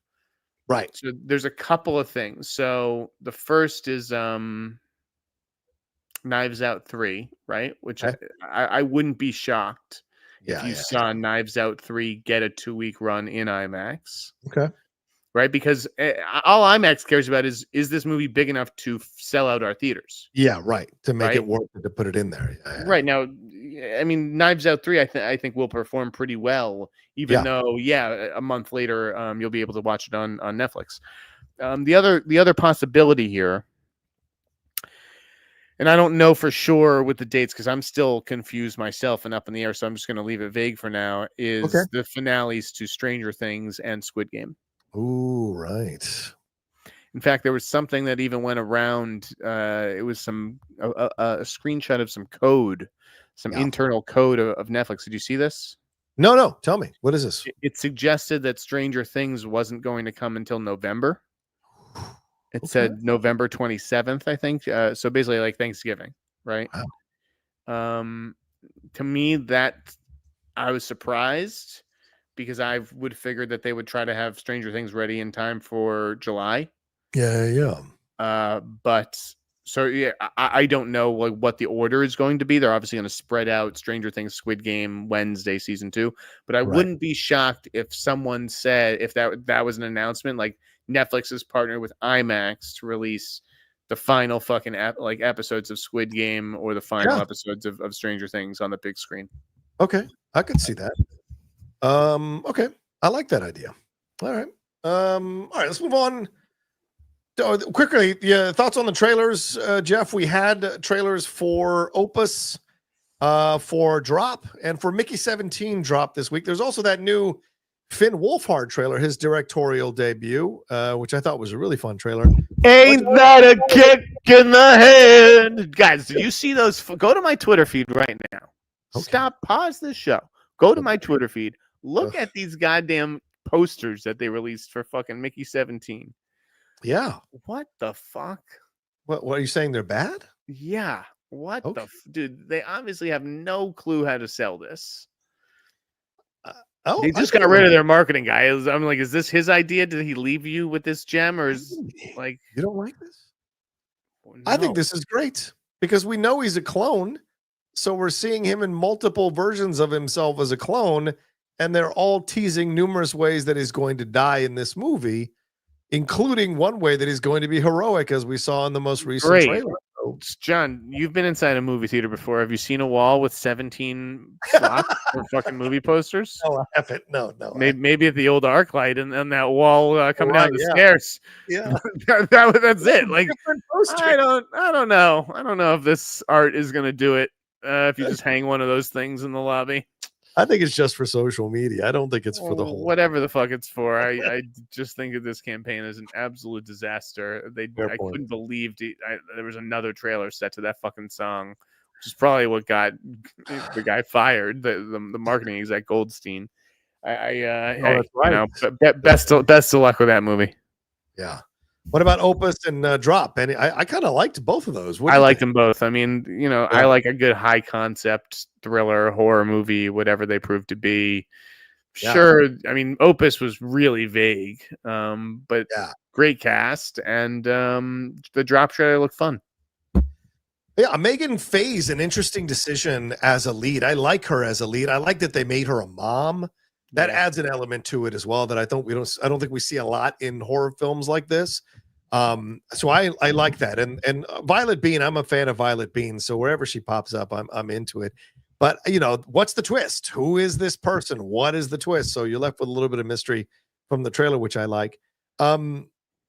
Opus, though, man, and that's like if Michael Stipe went off the deep end and really loved the smell of his own farts deeply and became this Malkovich. And so there's an element to that, a little Midsommar mixed in as well. So I kind of like that to this approach to this kind of horror. So I'm in. Yeah. I was talking to someone this week and I mentioned Michael Stipe, and they had no idea who Michael Stipe was, and I was just like, Jesus Christ, I'm old. That's me in the corner. Oh man, do I need to have seen Mickey 1 through 16 to follow the new one? That may be the problem. A lot of people may actually have that fucking question. All right, let's do one last story, Jeff, before we get these questions. Let's wrap up this conversation. Justin Baldoni, Blake Lively. I did a video earlier this week breaking down these 9.5 minutes that were released that comprised of 3 separate takes of this dancing scene between Justin Baldoni and Blake Lively. Both sides said that they came out looking like they're correct about their accusations, even though this was released by Brian Friedman and Justin Baldoni's team there to support his points of views, because Blake said there was no audio of this exchange, and there is the audio. Jeff, to me, it looks very clear that both sides believed whatever they're saying here about what they felt in this situation. And again, this feels like this is helping no one stop doing this. And yesterday, Blake Lively and Ryan Reynolds went after Brian Friedman and went to the court and tried to get a gag order on the lawyer of Justin Baldoni to stop him dropping this stuff, because Baldoni said he's going to drop a website tomorrow with all the evidence and the footage. A website, brother. So this is getting higher and higher in terms of the battles and the levels that this is going. And this is either going to explode or come to a settlement. What do you think's happening? What do you think of all this stuff, rather? I think it is absolutely insane. Yeah. I think it is totally crazy that it has gotten to this point. I have never in my 22 years of reporting seen anything like this. Seen an actress just like light a flame to her career like this. That's how I have chosen to look at it right now. I don't know who would want to work with either of these people. That's a fair point. That's a fair point. What guy will want to work with Blake, nervous that she might, misconstrue a moment or whatever? And I read that intimacy coordinator article and from THR. And by the way, it seems very clear that Blake and Ryan's publicists are reaching out to their people in the trades to get them to put positive spins on this stuff and accusatory stuff on intimacy coordinator. None of this would have happened if they'd just hired me. Exactly. Give me a job. But yeah, I mean, to me, again, this looked like he was trying things. He was trying to show this. And of course, she was saying, let's just talk. So she's like, well, we don't want to give him the kiss just yet. And they got close and then they didn't do it. So, but every time they yelled cut, he immediately dropped out of the character. So to me, this felt like a director directing, and then she was kind of directing some of the moments. And then in the third take, that was all her directing the shots because she wanted her bling on her shoes to be highlighted. So I don't know, man. Seems like they just keep blowing this up, and I don't see where it ends. A horrible look with no winner. It's like I said last week, it's a lose-lose. There will be no winner here. I cannot believe that it's dragging on like it is. And the fact that today they're like trying to get a gag order on Brian Friedman, that was just a terrible look. It's like, we want to be able to accuse you of whatever we want to accuse you of and not allow you to defend yourself. Yeah. I mean, and that's how you know that Brian Friedman won, right? When they're trying to shut you up. If you were just 100%. Speaking bullshit, then they wouldn't care. But if you're speaking the truth, then they're like, stop talking, please. Yeah, exactly. And even Colleen Hoover has turned off her comments, I think, on her Instagram. I was reading that. And I think removed any of the stuff that was necessarily supportive one way or the other. So, man, if you even got the author of the book to be like, I don't want any part of this. I'm writing a column about it, about an angle that no one has explored. Okay. And it's going to make it even worse. I do think the Jenny Slate thing was a little across the line. I get some people be like, well, their noses because they're brother and sister in the movie, but still commenting on someone's body part, it's really not your fucking place to do that. So I felt like that was a little across the line. People are so fucking touchy and shit though these days. Like, come on. I've seen people talk about your small penis. Come on, you get sensitive. No, you haven't. Plot twist. Anyway, all right. Anything more on this, or are we good to go to the questions? Let's do it. Questions. Yes, let's do it. Simon Section. Woo! Thank you, Simon. Hey guys, just trying to show some support. By the time you get this, I will be watching the flight risk. The flight risk. I like getting through the in it. It's funny. The flight risk. Directed by Mel Gibson, the movie before the sequel to The Passion of the Christ. That's directed by Mel Gibson. I thought it was just from the director of Passion of the Christ Apocalypto. And every movie that Mel Gibson directed, but not necessarily him. That's how they used to pitch Shyamalan before he was allowed to come back out of director jail. Also, I've heard that if Gibson is directing Lethal Weapon 5, it's going to Hulu. Blasphemy. There's no way he's directing Lethal Weapon 5. That's you're no way. Hulu is paying for Lethal Weapon 5. Yeah, that's the other part of it. Yeah, exactly. That's not in the Hulu budget. By the way, I put a giveaway out on Flight Risk. If anybody wants 2 tickets, I think I still have 4 codes left to give out because I want it. You want? All right. Actually, I'm an AMC A-list member now, so do I need it? I don't think so. You don't need it. That's not one of those protected ones. Look at that. Sure. But thank you, Simon Section. Thank you, Simon. Yeah. Ewok says, back when DiCaprio was producing a series version of Devil in the White City at Hulu, Keanu Reeves was set to play one of the 2 leads. Any chance he comes back to star alongside Leo in the film? Did he age out of it, though? I don't know what the ages are of these characters that he I think that he was going to play Holmes. Oh. So I don't, but maybe he was playing. I don't know. I think it's possible. But I also think Keanu Reeves would be kind of lucky to land the lead in a Scorsese movie opposite Leonardo DiCaprio. So we saw how that went with Dracula. Made a bit more sense when it was a Hulu series. Come into my home. Miguel Zion says, hope Dune 3 sweeps the Oscars a la Return of the King, or at least gets to over 10 noms. Justice for Denis. Is he doing Cleopatra? All this speculation in the chat, John. There's about my mental state. I've been on the air for 85 minutes. You guys have seen me. I don't know what you're talking about. Yeah. What's going on? What are you being sensitive about now? Let them say what they want to say. What do you care? They're watching. That's what matters. I know. They're speculating as to my mental state right now, and I don't appreciate it. Look, they told me I deserve to be in a padded cell for my. There's a bright light in my eyes. That's why I'm wearing the glasses, guys. All right, Dune 3. Do you think it sweeps the Oscars? Do you think that? Don't tell me they're waiting for Dune 3 now to be like, no, now we'll give him the awards. That's nonsense. I love that. It's all because of Return of the King. This is the real legacy of Return of the King. That great movies can't win Oscars until there's 3 of them. Is he doing Cleopatra next or Messiah? I think he's doing Messiah, bro. Yeah, and I think he wants to be done with it and get out. I think he doesn't get out. Yeah, then he can do Cleopatra. He might win for Cleopatra more than do. Damage Hurdle says, hello from Boston. The AI Brutalist controversy is BS. One of the tools they used, Respeecher, was listed in the credits. They never hit it. Stay safe. There you go. What's the fucking problem? Put your purse. Put your purse. How are those Celtics doing there, buddy? 7-7. Oof. They're playing the Lakers tonight. Should I go? You should go. But I don't think they're going to win. My buddy wants to go. It's like $120, and the seats aren't great. I'm like, why don't we just go out for a nice meal and watch it on TV? Yeah, that's probably the better move. The better move there. 120. Stevie says, hello. When do you think we could see the first film in the Simon Kinberg Star Wars trilogy? Also, any idea when Mangold Star Wars could film? And lastly, any news about the Rey film from Charmin Obey-Chinoy?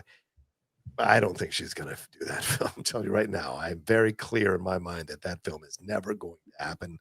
What about you? Well, who knows with all these changes? I guess I'll just have to check back in. I don't want to say, give out old information, lest I be accused. Yeah, of course. What about Kinberg? What about Mangold? Anything here? I think the Mangold thing, isn't that coming up next after? I just predict that there will be a movie released in May 2027 to coincide with the 50th anniversary. Yeah, that makes sense. Do you like think Mangold or Levy gets their film next? Levy. I've been saying this Levy. 100%. 100%. It's not even a question. Let's see here. Joel Davis says, can you tell us who replaced Stephen Knight on the Charmin Obey-Chinoy film yet? Wes Anderson. No, I don't know. That's a smaller film, all right. That's a good question, though. Wait. That's a good question. All right, what do you want to say? I'll follow up with you, Joel. Why? It's not going to happen. That movie is never happening, just like Euphoria Season 3 isn't happening. Keep holding on, though. Keep holding on. Ewok says, AI is used in color grading. Most movies use a form of AI, whether they realize it or not. People need to calm down. Agreed. I'm not even here right now. This is all AI. JMB says, if you guys could each change 2 things for the Oscars, anything at all, what would they be? Thanks, and good luck to your commanders, Rocha, Reservoir Pretty Jeff. Amazing. Pretty amazing. What's amazing? What do you mean? The commanders, bro. Yeah, baby. Congrats. I remember that feeling. I remember what it was like to win. Now Vrabel's coming. Vrabel's coming to save you with Josh McDaniels. Savior, baby. Yes, Reservoir Jeff, baby. What color would I be, John? Mr. White? No, you're I think you're Mr. Pink or you're Mr. Brown. I'm definitely Mr. Yeah, I'm Mr. Pink Brown. Someone's got a stick up our ass. I want to know whose name is on the handle. Yeah, you're absolutely. If we could change 2 things about the Oscars, John, what would it be? I would add the stunt one, I think, for sure. And I would tell them to not give a fuck about length. I would bring back the montages. The montages are so great. Yes. I love the montages. So I was going to say the film. Yeah. The acting clips. Yes. Right? Like, I don't need the Fab Five. I don't need 5 past winners coming out and saying something nice. Give me a clip. Yeah. And what else would I do? I'd have John and I host the show.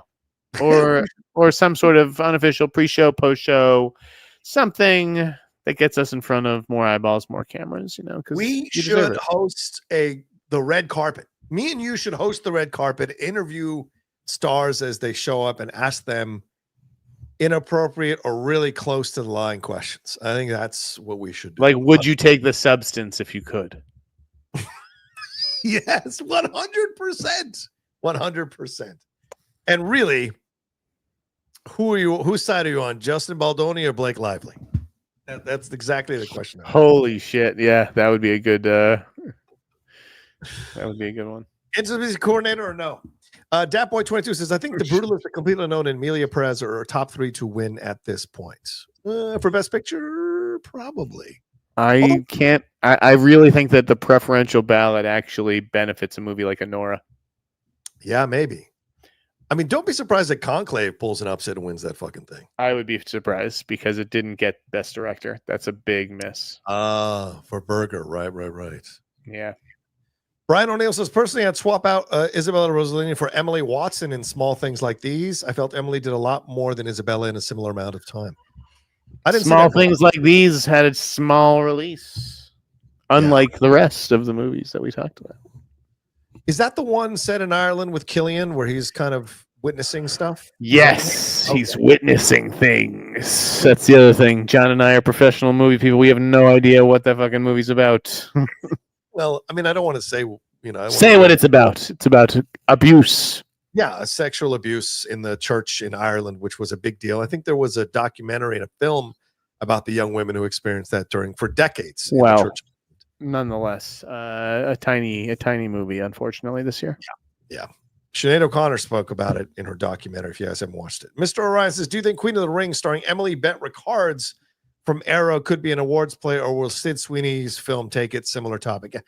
People don't know Emily Bent Rickards outside of the CW, bro. So I've never heard of that movie. Sydney Sweeney will be in the awards conversation for Christy Martin. It all depends who buys that movie and if it's any good. But it has David Michaud directing. I mean, he's no joke. So we'll see. Okay. I think the problem with that one is it's not really going to be. I wonder how commercial it's going to be, because that's not how her fans want to see Sydney Sweeney. They don't want to see the butch version. You know what I mean? Yeah, but there was a time where you could have said that about Charlize. Right? No one wants to see her as a monster, right? She's beautiful. I just want her to be in hot stuff. But and she won an Oscar for sure, no question. Right. But Monster didn't make any money. Right. I mean, maybe it did. I don't know, but I'm assuming Monster didn't make a lot of money, and I think Christy Martin will be the same. And that's what we're sort of talking about: is Is Sydney Sweeney going to be a big commercial movie star? I mean, is Charlize a big commercial movie star? To a degree. No. Okay, she isn't. The answer is no. Well, here, let me tell you about Monster. It was made for 1.5. It made $64 million. All right, well, then forgive me. Yeah, there you go. 60 times its budget, for God's sake. So forgive me. Mr. Orion, oh yeah, sorry, I read that already. Miguel Zayan says, if someone's trying to write and pitch a script to studios, who do studios usually look for these days? What type of stories or subject matter? Just curious.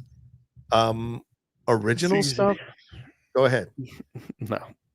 Horror. Look at the calendar this year. It's like fucking jam packed with horror. There's so much horror they got to kick it to next year. So I think that if you can find like the right concept, like that can come from anywhere, right? Yeah.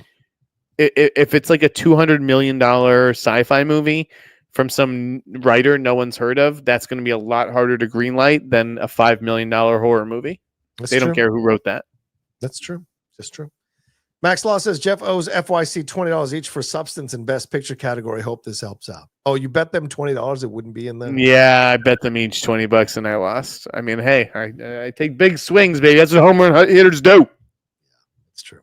Sean Case says, catching this late. We'll watch this tomorrow. Just sending love to Rocha and Mez to Jeff. Just kidding. Big fan of you guys. Thank you, Sean. This is what I deal with. Anti-Semite. No, Jeff. No. I'm kidding. That's a joke. Can I say Michael Green's a racist for asking me those questions? Come on. You don't want to say that. Max Sloth says Sundance Film Festival starts today. That's where you guys met legendarily. Does Jeff have access to any of this year's films lineup? Any screener links? Yeah, Jeff, have you signed up for any? We met in Toronto. Wait, do I have access? I do have access to one movie, and I've had it for like 10 days, and I haven't watched it. And let's be honest, I'm probably not going to watch it. Right? Sounds like you're not going to watch it. Yeah. I mean, Sundance is a wash for me. You either commit to Sundance or you don't. You can't just like pop in or out for like a little bit of coverage. You're either covering it or you're not. It's true. Shout out to my friend Emma Sasick, who is going for the first time to Sundance. Hope she Perry's there. Perry's there. Freezing or took us off. Sean K says, I lied. I stayed. Quick question. If you could go back in time, who would you give an Oscar to who was nominated but didn't win? For example, I'd give it to Stephanie Hsu over Jamie Lee Curtis. What about you, Jeff? Who would you give it to? Isn't Jamie Lee Curtis Jewish? Anti-Semite. Oh my God. I'm kidding. Who, if I could go back in time and give an Oscar to someone who was nominated but didn't win? Yes. Ooh. I have two. Should give I me go? Give me one of yours. Okay. Sean Penn over. I would give it to Mickey Rourke over Sean. I know Sean Penn did a great job in Milk, but what Mickey Rourke did in The Wrestler, give me a fucking good call. He could have won for that. 100%. Great call. And I would say Stallone over what's his face in Bridge of Spies, Mark Rylance. Stallone for Creed. So those are my two. I forget who beat him, but I really remember being disappointed that Gyllenhaal lost for Brokeback. I thought that he was going to win that supporting Oscar. Okay. Isn't that 2015 Oscars? Isn't that 2015? Huh? It's 2005. What do you mean? 2005. Sorry, 2005. Jesus, 2015. Let's see who was nominated. It wasn't Tim Robbins, right? That was the year before. Yeah, I think it was the year before. Actor in a supporting role. I forget. No, here, let me go 2006. I guess I should do it that way. Brian has a good one. Robert Forster for Jackie Brown. Yeah, that I would have loved to see him win. Yeah, William Hurt was nominated that year. Paul Giamatti for Cinderella Man, Matt Dillon, and then George Clooney won for Syriana. Oh God, Jesus Christ, no. I'm not going to give it to Jake over George. I love Syriana. What? I love Syriana. He's great. Oh no. Gyllenhaal, like, give me who the fuck is talking about Syriana these days? That is like a forgotten movie. Didn't love it at the time. Brokeback. Jake absolutely should have won. Really? Clooney, fucking Syriana. Get the fuck out of here. Oh man, you're insane. Let's see here. Jim One says, whilst it could be to appease Trump, could it be that Disney are also trying to win back fans who feel Star Wars prioritized diversity over quality? Well, sure. Yeah, we talked about that. Could be a part of it. Yes, and that's industry wide. Yeah. again, they're gonna write the stories that they write and then cast them appropriately. I don't think that they're gonna shoehorn anybody. I don't think it's gonna get like any crazier maybe than it has been, but I don't think we're gonna revert to a world where Star Wars is all white leads again. We'll see. Those days are done. We'll see. Max Law said thoughts on trailers for Opus and Woman in the Yard. We talked about Opus already. I didn't see Woman in the Yard trailer. Did you?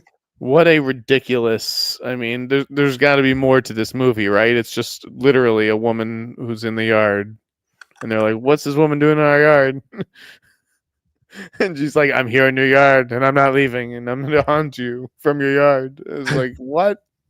What's the Emily Blunt one? Girl in the window or whatever it was. I forget what that was. That was that's Amy Adams, the woman in the window. Emily Blunt is the girl on the train. Girl on the train. That's it. Yes.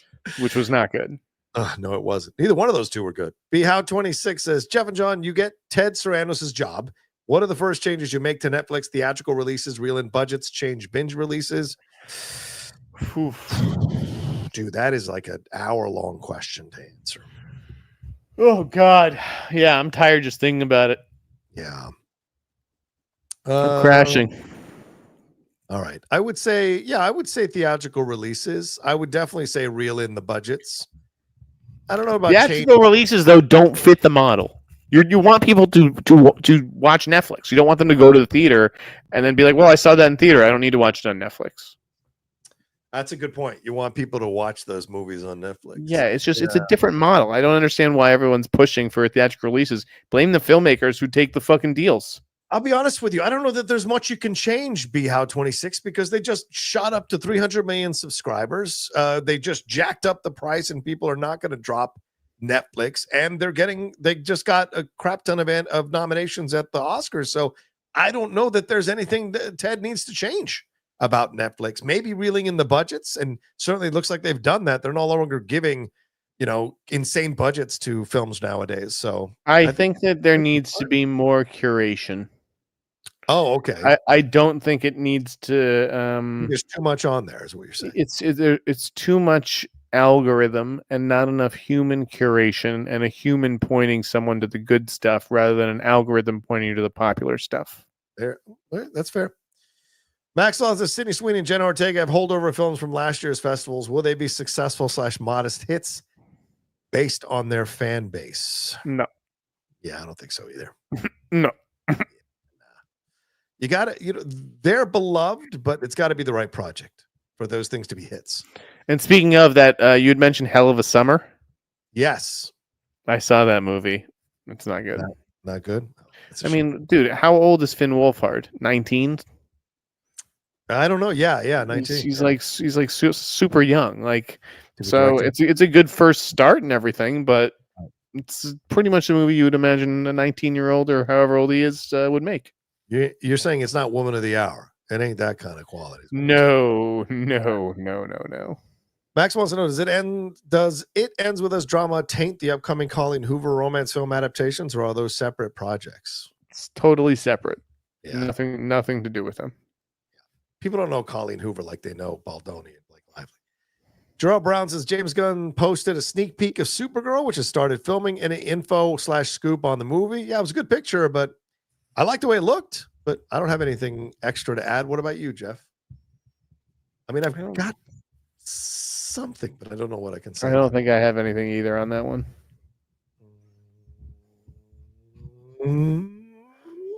Yeah, no, I haven't heard anything. And I'm looking through my sources who sent me stuff. Yeah, no, I don't have anything. So let's move on.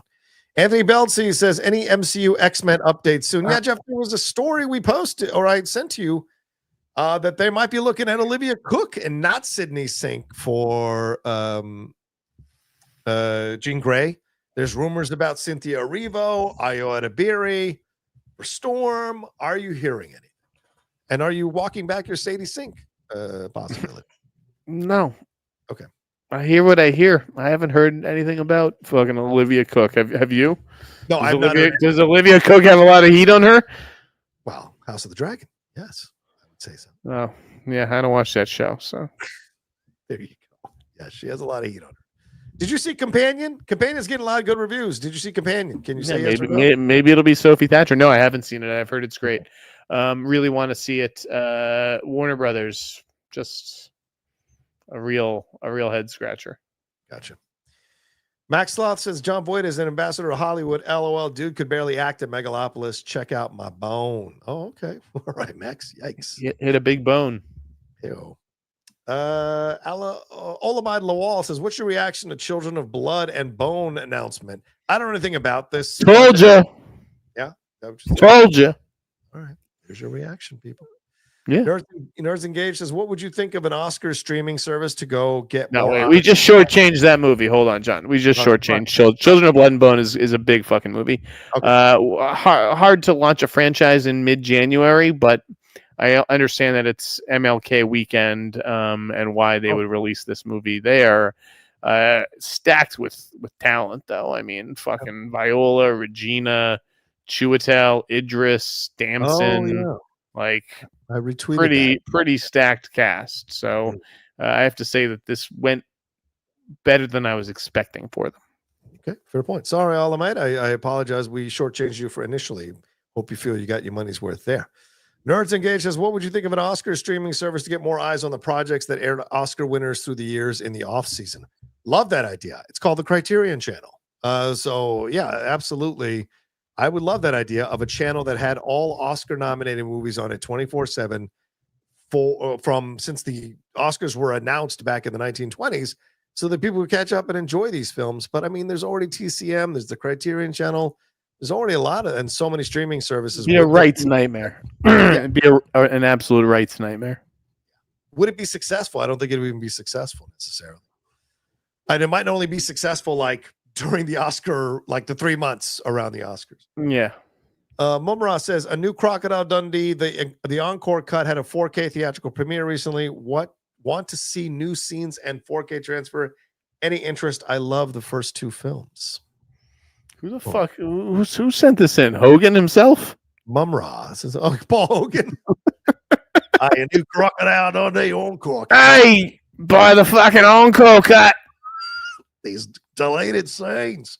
You think that's an deleted scenes? It's an even bigger knife. Mickey and Mallory Knox. I will say I did have a crush on Linda Kozlowski in that first movie. She was a hottie for sure. I love Crocodile Dundee, and of course, Reginald Vell Johnson, I think, plays his chauffeur. The crocodile, yes. Go on. I did not like that second film. I thought it was terrible. Didn't like the LA one. But what are we talking about right now? Let's move to the next question. Jesus Christ. All right, Max Law, gotta ask this: is The Brutalist a film, or is it just a thematically complex movie? What? I'm about to out myself in a second. Go on. Go ahead. No, you go. I don't know what the definition of something like that is. Exactly. Yeah, everyone's a Zionist. I'm Jewish. I don't even know what the fuck you're talking about. Yeah, I don't know what that means. And it seems like an odd question. Now, Max, stop trying to do what we do. You can't do it. Zion. What is Zion? The Jews only? I don't know. I never was taught this. That's weird. Spreezy Sports says, any rumbling? You know what? I won't read any more of those type of things. So if you send them in, you're wasting your money. I won't even refund you. You're wasting your money. I'm just letting you know. Yeah. Spreezy Sports says, any rumblings about Zelda? Has casting started yet, Jeff? No. I haven't heard anything.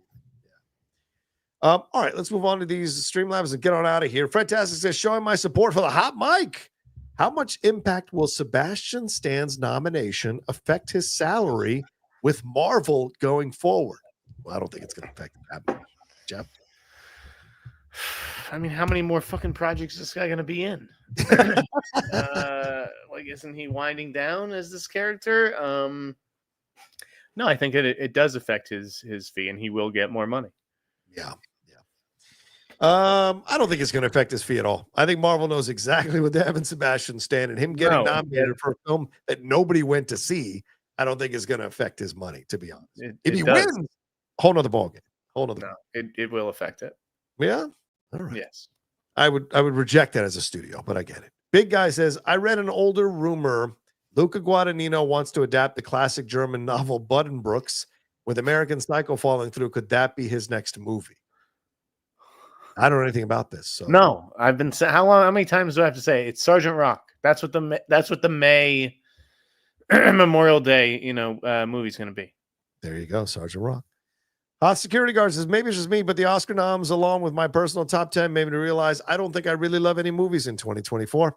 Liked a lot of movies, but nothing really stands out. Context, some of my favorite movies of 2024 were Civil War and Dee Dee. Both of those films got nice receptions. So just because they're not nominated doesn't mean your feelings about movies are invalid in some way. So what do you think, Jeff? I agree. Yeah. I don't expect... I think this is a weak year for awards movies. And if your favorite movies this year weren't awards titles, I wouldn't blame you. Yeah. Anonymous says, something feels off about the Academy Awards. Do you think the 13 nominations for Emilia Perez might be a payola situation? What? Payola? The people in the Academy need payola? What are we talking about? No, there's no payola. No. I think it's more a matter. Do I think there might be some politics involved in the voting? I would say yes. A film like this where people are like, oh, I like the trans agenda. I want to push the trans lead actor. Like, I could see that. But I mean, the fact that it's getting nominated all across the board in multiple critic circles, multiple organizations, multiple award shows, it means it's legitimately striking a chord with a lot of voters. So you can't deny it. The more time that goes on, the more people who have worked for Netflix, right? The more loyalty they engender in the community, blah, blah, blah. Yeah. Oh, yeah, that too.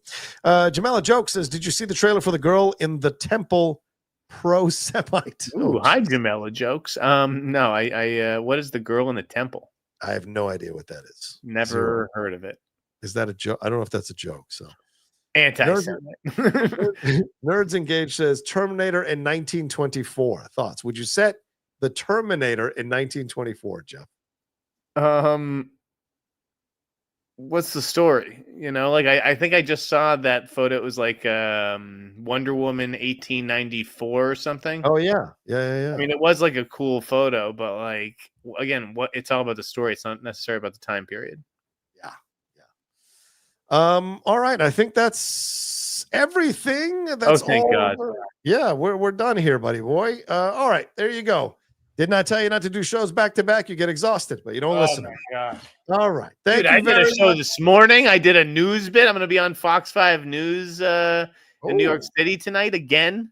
Nice. After talking about the Netflix price hike, they got me talking about Oscar noms today. So yeah, it was just a full day of media, Johnny boy. But you know what? I saved the energy for you. And I've still got some in the tank. Fourth quarter Sneider. I just hit the button. I'm activated. He's ready to go. All right, Jeff, we'll let people know where they can find you and your newsletter and everything that's going on, brother man, as we wrap up. TheInsnider.com. Again, got a really interesting column on the Blake Lively situation. I've got a couple of Disney scoops, minor things. And I'm sure, when I work the phones, good things happen. So there you go. Stay tuned. Thank you, though. Thank you, Jim. There you go. Subscribe to his newsletter, theinsider.com. As for me, you can find me at The Rocha Says on Twitter, Instagram, and TikTok. If you want to see my live reactions to 11 of the categories, I recorded it this morning at 9 a.m. live. You can watch that on the channel right now after you're done with this. And, of course, don't forget Geek Buddies tomorrow. I might be able to line up something for Jedi Way this weekend with some Star Wars news, but we will see. But other than that, subscribe to the channel down below. Hit that bell button. Leave your thoughts on all the stuff we talked about. And don't forget, Jeff and I have the podcast feed, The Hot Mic. If you haven't subscribed to the podcast feed, please make sure you subscribe to that podcast feed. Subscribe. And John, I'm going to be on the So Bad It's Good podcast tomorrow with Ryan Bailey. Nice. So yeah, check me out over there. Yeah. I hope you mentioned The Hot Mic. Would be nice. Nerds and Guys says Gremlins meets the menu. Movie thoughts. Sure. Why not? You can eat the Don't feed them after midnight because